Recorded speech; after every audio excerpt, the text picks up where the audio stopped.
My dog always loves exploring campgrounds, but my neighbors prefer that he doesn't. So I got a solution for that today. I mean, back in my day, if a dog ran away, you just jump in the truck and circle the neighborhood, knock on all the doors and try to find it. But today we have this GPS positioning fence collar with this fence. So you don't have to dig into the ground, you don't have to put fence lines in the ground. You just have to have these two things, which is one the collar and one the box. So real quick, what you get, other than the controller of the box, you also get a couple other these long pointy things right here that if the dog has a lot of fur, which mine doesn't, so I'm not gonna use them, but if the dog has a lot of fur, you can stick these on and that gets in there. It is completely safe, and I'm gonna tell you right out of the gate, if your dog is already used to a e-collar or a shock collar, then this is gonna be no problem at all. You're not, no training, not hardly any training, because it's gonna give that friendly beep, that gentle nudge, hey, you've gone too far, then the vibration, then the shock, the three elements that says, hey, you've gone too far, you need to come back. Now, you're also gonna get a USB-C charger. All of this is USB-C and a tester, just in case you're like, hey, is it working or not? You can put that on those nodes right there and then test it to make sure that there's getting a current. I did that and I know that there is, so I'm gonna put these, let me just do that really quick. And a tester just to make sure that these are firing when you want it to shock, when you want that corrective behavior to occur.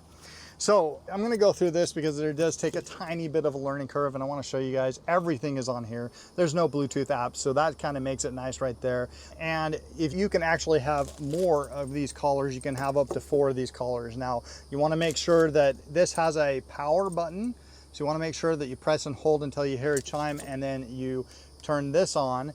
And what you're gonna do is you're gonna send, F stands for fence right here. So you press the F, you're gonna turn the fence mechanism on. If you don't want the fence mechanism, you just wanna use it as a normal training collar, you can do that as well.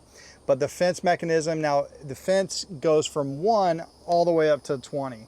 So 1, think of it as about 50 feet, and then 20 is about 750 feet. So you're gonna wanna see how much property line. So the first thing that I would do is we're gonna set this to 1 and we're gonna go test it and see just about how far that is.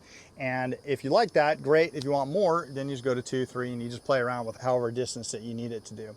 Again, to change those modes, you're gonna flip the mode button, you're gonna press the mode button, and it's gonna show you right there, right here, what mode you're on. So right there, I am in the vibration mode, and that goes from 1 to 18, and then you can switch, and then you can update that, or you go over to the beeping sound, and that just gives you 1 mode, just that's it. The beeping sound is just 1, and then the fence parameters right there. So you just press the mode until you switch it, and then the plus minus, and it's super easy that way. The only other thing I'll probably explain really quick are the channels.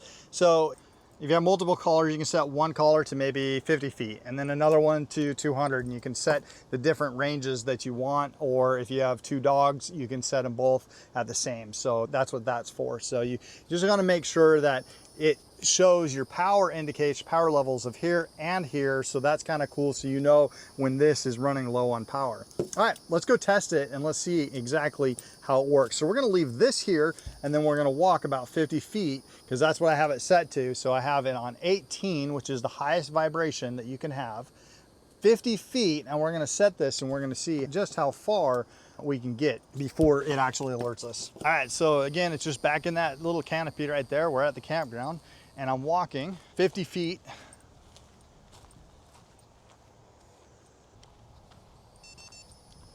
You hear that? It beeped at us, giving us a warning. Hasn't yet vibrated. Saying, come on back. And there we go. Now we got the vibration warning.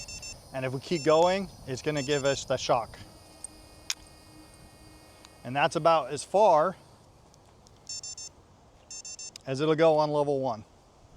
So your dog's gonna stay inside of that fence radius. And so that's cool if he ever gets off his leash. If we ever get to an area where we're boondocking and have more of a surface area, this is gonna be a great thing for him. All right, we absolutely love having our dog protected, not only from other people, but from himself as well. So he loves just roaming around, and he's a good dog though. We don't have to worry too much about him. He just likes people too much, or other dogs. So when we're walking with him, he usually stays pretty close by when he's off leash. But occasionally if there's another dog, particularly cats, he's gonna take. See, it just beeped. And he's, what do I do? That's as far as you get, buddy. Okay, see? You can hear that beeping noise? He's like, that's as far as I get. He heard it again and he stopped. That's pretty cool. So he did not even need to test those boundaries. All right, so if you're looking for, oh, he stopped again. Okay, you come on.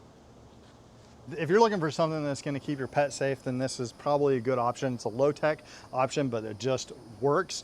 And as you can see, it worked fine for my dog, and it probably will for yours as well.